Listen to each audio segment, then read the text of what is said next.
የቂያማ ቀን ምንድነው? የቂያማ ቀን ማለት ምን ማለት ነው?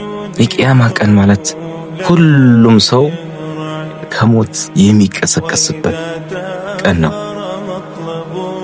ሁሉም የሞተ ሰው ሁሉ ከሞት የሚቀሰቀስበትና ከዛች ከተኛበት ከዛች ነገር የሚነቃበት የሚቀሰቀስበት ቀን። በዚህ ቀን ሰዎች ሁሉ በአላህ ፊት ይቀርባሉ።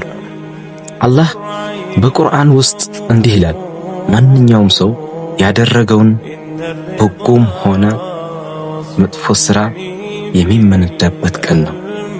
ሁሉም ሰው ጥሩም ሰራ መጥፎ የሰራውን ስራ በዛች ቀን ዶክሜንቱ የሚያገኝበት ቀን ነው ይለናል አላህ ሱብሓነሁ ወተዓላ። በዚህ ቀን በዛች በከባዷ በዛች በታላቁ በቂያማ ዕለት የሰው ልጅ ስልጣኑም ሀብቱም ስራው ያለው እዚህ ምድር ላይ እያለ የሚመጻደቅበት ነገር ሁሉም አለኝ የሚለው ነገር ሁሉ አንድ ሰው ዘመዱ ቤተሰቡ ምንም የማይጠቅምበት የሆነን ቀን ነው። ማንኛውም ሰው ማንንም ሰው የማይጠቅምበት በዛች ቀን ሊጠቅመን የሚችለው ኢማናችንና መልካም ስራችን ብቻ ነው። ረሱላችን ሰለላሁ ዐለይሂ ወሰለም እንዲህ ብሎናል፣ አንድ ባሪያ በቂያማ ቀን መጀመሪያ የሚመረመረው ስራው ሰላቱ ነው ብሎናል። መጀመሪያ የሚመረመረው ስራ ሰላት ነው። ሰላቱ ሲመረመር ሰላቱ ተስተካክሎ ከሆነ ሌሎች ስራዎችን ሁሉ በመልካም ይመረመርለታል፣ በመልካም ይታይለታል ብሎናል። ሰላቱ ስትመረመር ሰላቱ ተበላሽቶ ከሆነ ግን ሁሉም ስራዎቹ ተበላሹበት ማለት ነው። ሁሉም ስራዎቹ ተበላሹበት በጥርጣሬ ነው የሚመረመረው ማለት ነው። በዛች ሰላታችን አምሮ ከሆነ ስራችን ሁሉ በመልካም ይታይልናል። ሰላታችን ተበላሽቶ ከሆነ ግን ሁሉም ስራዎቻችን በተበላሸ መንገድ ነው የሚታይልን ማለት ነው። ይህ ማለት ሰላት ምን ያህል ከባድ ፓወር እና ምን ያህል ከባድ ደረጃ እንዳለው ነው የሚያመላክተን ይህን ሐዲስ። ረሱላችን ሰለላሁ ዐለይሂ ወሰለም የነገሩን ሐዲስ በዛች ቀን በቂያማ ቀን ሰላት ምን ያህል ትልቅ ዋጋ ትልቅ ሚዛን እንዳላት የሚያመላክትና የሚያሳየን ነው። ሰላት ለምን በዚህ ያህል መጠን አስፈላጊ ሆነ? ሰላት ይህን ያህል ለምን አስፈላጊ ሆነ? በእስልምና ሰላት ሁለተኛው ምሰሶ ናት። ሸሃዳ ከተናገርን በኋላ ሸሃደተይን በምላሳችን ከተናገርን በኋላ በጣም ትልቁና ወሳኙ ኢባዳ ሰላት ነው። ሱብሃንአላህ። ሸሃዳ መቼስ ሸሃዳ ስለሆነች ነው ሰላትን ቀድማ በአንደኛ ደረጃ የተቀመጠችው እንጂ ሸሃዳ ነው። መቼስ አንድ ሰው ላኢላሃ ኢለላህ ወአሽሀዱ አነ ሙሐመደን ረሱሉላህ ማለት ዴታ ስለሆነ አንድ ሰው ይህን ቃል እስካልተናገረ ድረስ ሙስሊም ስለማይሆን ይህን ስላለ ነው። ከዛ በሁለተኛ ደረጃ የምትጠቀሰው ሰላት ነች። ሰላት በጣም ትልቅ ኢባዳ። ሰላታችን ከአላህ ጋር የምንገናኝበት መንገድ ናት። አዎ ሰላታችን ውስጥ ቁርአን እንቀራለን። በሰላታችን ውስጥ ዱዓ እናደርጋለን። በሰላታችን ውስጥ አላህን እንዘክራለን፣ አላህን እናወድሳለን። ሰላታችን ከኃጢአትም ትጠብቀናለች። ሰላታችን የተስተካከለች ከሆነች ሰላት የምንሰግድ ከሆነ ሰላት ኃጢአትን እንዳንሰራ መጥፎ ስራ እንዳንሰራ ትከለክለናለች። መጥፎ ነገር ቀልባችን ላይ መጥቶ ያን ነገር እንዳናደርገው እንዳንፈጽመው ሰላት ትጋርድልናለች። ሰላታችንን ሊያበላሹብን የሚችሉ ስህተቶች እንመልከት እስቲ። ሰላታችንን ሊያበላሹ የሚችሉ ነገሮች ምንድን ናቸው? አንደኛ ሰላትን ማዘግየት ሰላታችንን ከሚያበላሹ ነገሮች አንዱ ነው። ሁለተኛ ያለ ኹሹዕ መስገድ ወይንም ሳይኹሹዕ መስገድ። ሳይኹሹዕ መስገድ ማለት ሰላታችን ሙሉ በሙሉ ድሌት ሊያደርግብን የሚችል። ሳይኹሹዕ መስገድ ማለት ምን ማለት ነው? ሳይኹሹዕ መስገድ ማለት ትኩረታችንን በታትነን ሰላትን ሙሉ ነገራችን ለአላህ ሰጥተን ሁሉም ነገራችን ወደ አላህ አስጠግተን ትኩረታችን ሁሉ ወደ አላህ አስጠግተን ነው መሆን ያለበት። ትኩረታችን ሁሉ እዚህ ምዛን ተበታትነው የምንሰግድ ከሆነ ሰላታችን ሊበላሽብን ይችላል።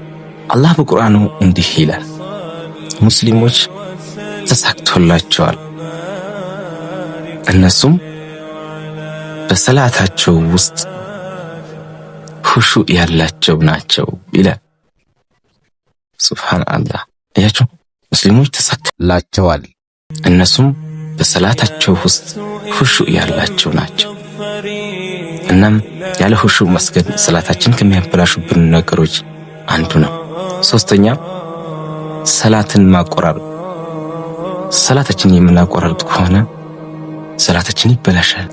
ሰላታችን እያቆራረጥን የምንሰግድ ከሆነ ሰላታችን ይበላሻል።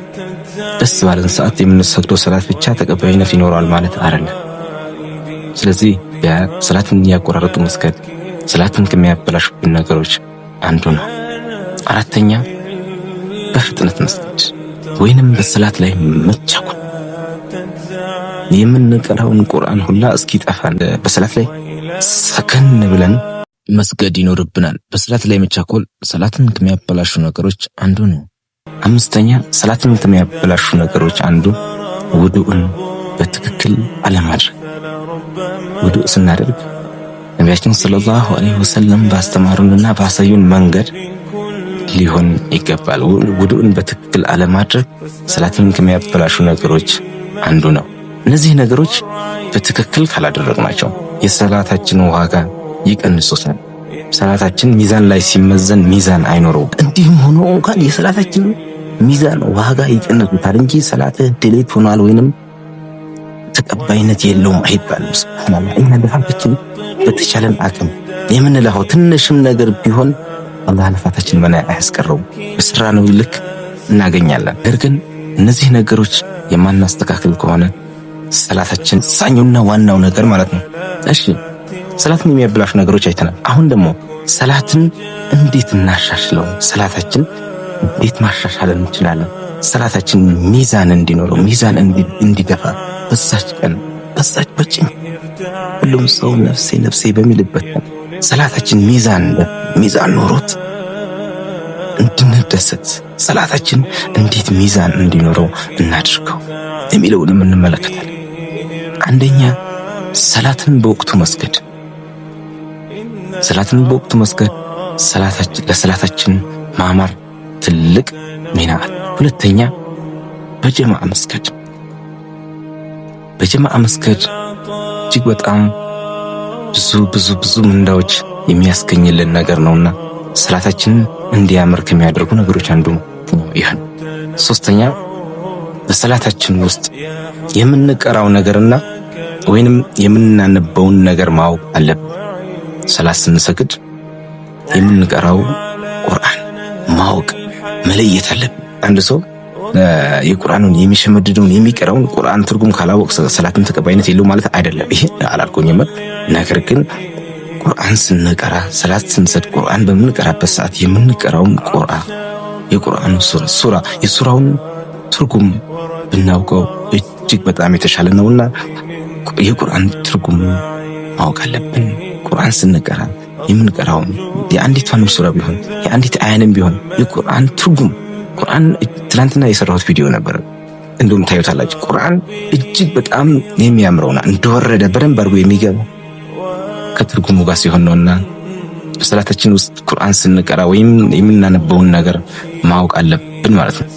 አራተኛ በሁሹዕ መስገድ። ቅድም ያለ ሁሹዕ መስገድ ሰላትን ከሚያበላሹብን ነገሮች አንዱ ነው ብለን አይተን ነበር። አሁን ደግሞ በዚህ ላይ ከሚያስተካክሉ ሰላታችን ጥሩ እንዲሆን ከሚያደርጉ ነገሮች አንዱ በሁሹዕ መስገድ። ሰላትን በሁሹዕ መስገድ ሰላታችንን በጣም እንዲሻሻል ከሚያደርጉ ነገሮች አንዱ ነው። አምስተኛ የሱና ሰላቶችን መስገድ። ትርፍ የሆኑ ሰላቶችን ከፈርድ ሰላት ውጪ በተቻለን አቅም የሱና ሰላቶችን መስገድ አለብን። የሱና ሰላቶችን ባወዛን ቁጥር ዋናውን ሰላት ኦሪጂናሉን ሰላት እንድንሰግድ ያግዘናል ማለት ነው። እና እነዚህ ነገሮች ሰላታችን ዋጋ እንዲኖረው ሰላታችን እንዲሻሻል ሰላታችን ሚዛን እንዲኖረው ከሚያደርጉ ነገሮች ናቸውና በእነዚህ ነገሮች ላይ ትኩረት እናድርግ። ውድ ወንድምና እህቶቼ በቂያማ ዕለት መጀመሪያ የሚመረመረው ስራችን ሰላታችን ነው። ስለዚህ ሰላታችንን እንጠብቅ። ሰላታችንን በሰዓቱ እንስገድ። ሰላታችንን በሰዓቱ እንስገድና ከአላህ ጋር ያለንን ቀረቤታ እጅግ በጣም እናቀርበው። ከአላህ ጋር ያለን ቀረቤታ በቀረበ ቁጥር ከአላህ ጋር እንሆናል። ሁሉም ነገራችን እያማረ ይሆናል። ስለዚህ አላህ ጋር የምንቀርብበት መንገድ ሰላታችን እስከሆነ ድረስ በሰላታችን ላይ እንጠናከር። አላህ ሰላታቸውን የሚጠብቁ ባሪያዎቹ ያድርገን። አላህ ሰላታችንን ይቀበላል። በመጨረሻም ቪዲዮ ከተመቻችሁ፣ ይህ ቪዲዮ ከወደዳችሁት ቪዲዮን ላይክ ያድርጉት። ቪዲዮን ደግሞ ሌሎችንም እንዲጠቅም ለሌሎችም ሼር ያድርጉት። አካውንቴን ሰብስክራይብ በማድረግ የእኔ ቤተሰብ ይሁኑ። ወሰላሙ አለይኩም ወራህመቱላሂ ወበረካቱ።